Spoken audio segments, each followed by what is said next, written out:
Apple's newly announced 2020 MacBook Air is a major update to Apple's least expensive laptop. But how does it compare to its least expensive MacBook Pro?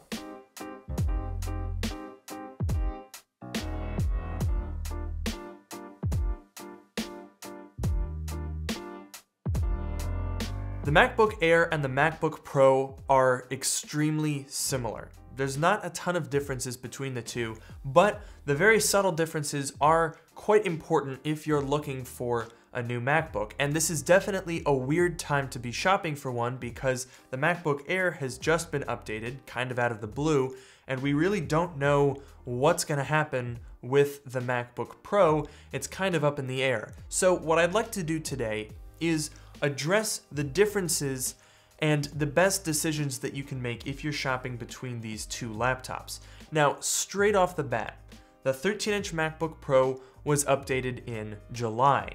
So it's definitely a little bit long in the tooth, as they say, not only in the terms of it's been updated several months ago, but also because this is a relatively old design. We're still using the butterfly keyboard. It was a minor update, and it's actually using 8th generation chips. So this MacBook Pro is definitely in need of an update, but that's not to say it's a bad computer. It's just maybe not the best time to be buying one. That being said though, a lot of people have been contacting me since this MacBook Air's release and have been wondering if this is now a better value than the MacBook Pro, or whether the MacBook Pro is still the better buy. So my general advice right off the top, if you're looking at the MacBook Pro and you have a computer that can hold you out for a couple of months, wait.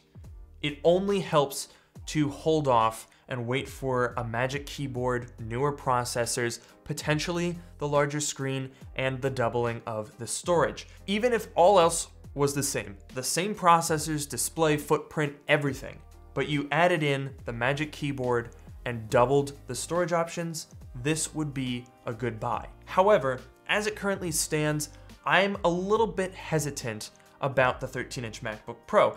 Now, when we're talking about comparing the two of these, there's really a lot of similarities here. These displays are almost the same. They're very, very hard to tell apart from each other. The usability is very similar. The trackpads, actually the 13-inch MacBook Pro has a slightly larger trackpad, but really these computers are very, very similar. They both have two Thunderbolt 3 ports on the left-hand side, headphone jack on the right. The footprint is exactly the same, and for all intents and purposes, the portability is the same. Granted, the MacBook Air tapers and it's a little bit lighter, but unless you're comparing them directly, like you have them both next to each other, you will not be able to tell the difference in terms of having it in your bag if you have the Pro versus the Air. So in terms of design, they're nearly identical. Now, you do get some differences. For example, the MacBook Air comes with the traditional function keys, whereas the Pro has a touch bar. Now, that could be a pro or a con, depending on your opinion on either of those things. But personally, I don't think either of those are a deal breaker.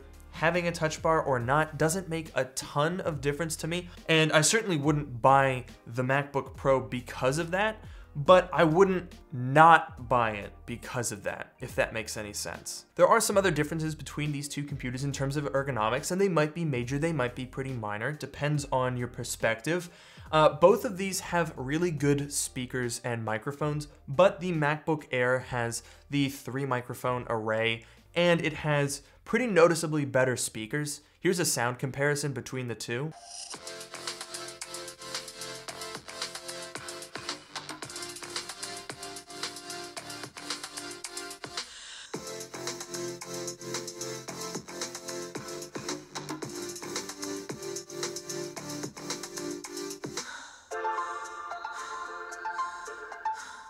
Now, one other factor that I think is actually pretty interesting between these two, besides the fact that we have different keyboards, the butterfly versus the scissor switch, the MacBook Air is tapered, which means the keyboard is slightly slanted. So in my opinion, I think the MacBook Air is slightly more comfortable to type on, not super major. What is major is the feel of these two keyboards. Now, granted, this is the most recent revision, the 2019 version of the Butterfly keyboard, but I do doubt the long-term reliability of this keyboard. However, the typing feel has definitely been improved over the original Butterfly keyboard that was found on the MacBook Pro in 2016. But there's no getting around the fact that the MacBook Air just is better. The Magic Keyboard is better. There's no way around it.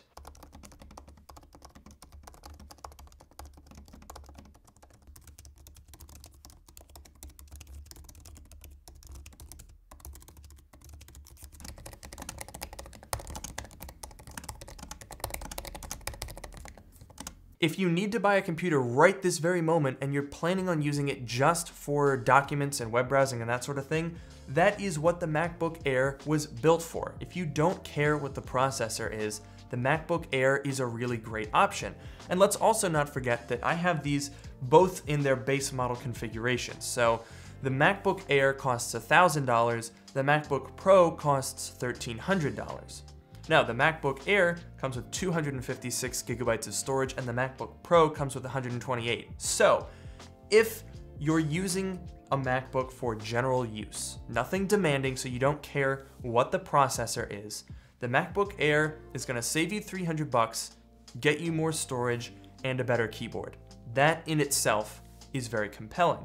However, there's something that is also interesting when you talk about comparing these two computers, because they do overlap pretty significantly. There are two standard configuration MacBook Airs, and the second one costs exactly the same as the base model MacBook Pro.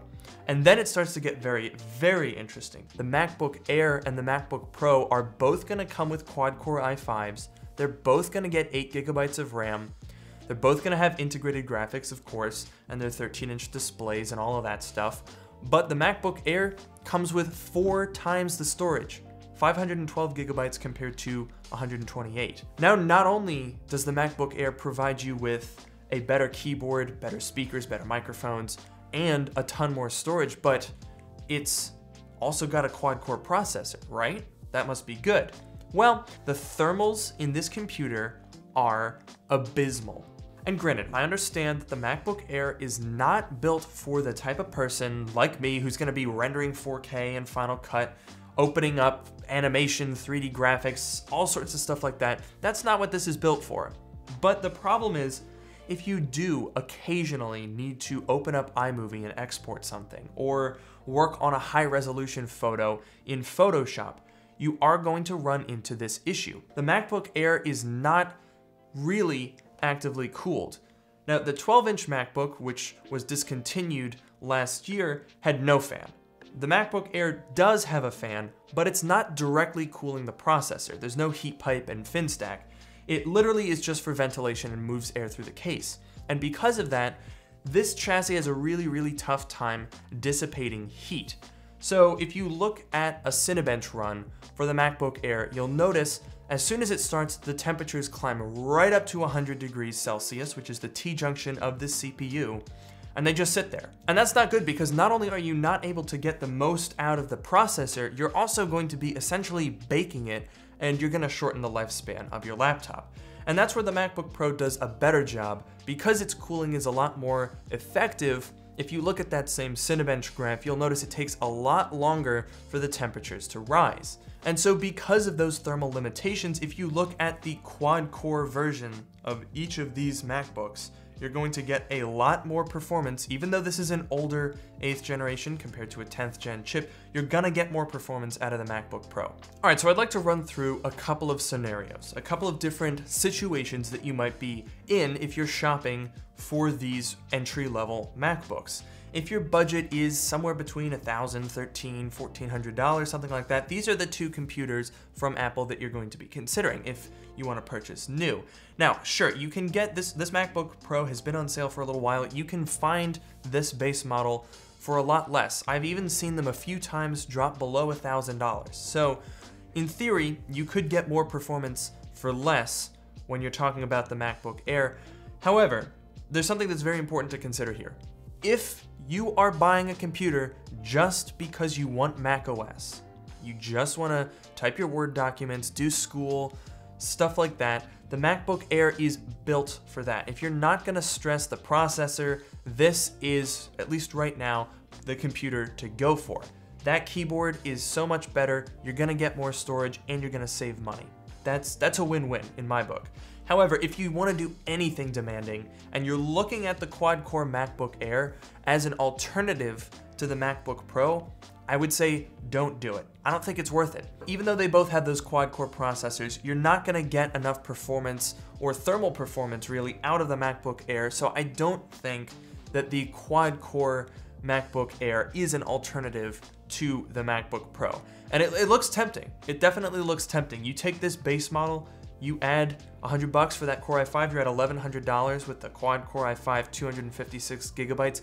It looks like you're getting a pretty good deal, saving $200, getting more storage, getting the keyboard, and still having a quad core processor, but it's just not really on the same level. So hopefully that gives you guys a good overview of the differences and similarities between these two laptops. They might not look that different, but they definitely can be depending on what you want to do with them. So hopefully you found this video helpful. As usual, don't forget to follow me on Twitter at Miani. Leave a comment down below letting me know what you think about the differences or similarities between these two computers. Don't forget to like, comment, and subscribe, and I'll see you all in the next video.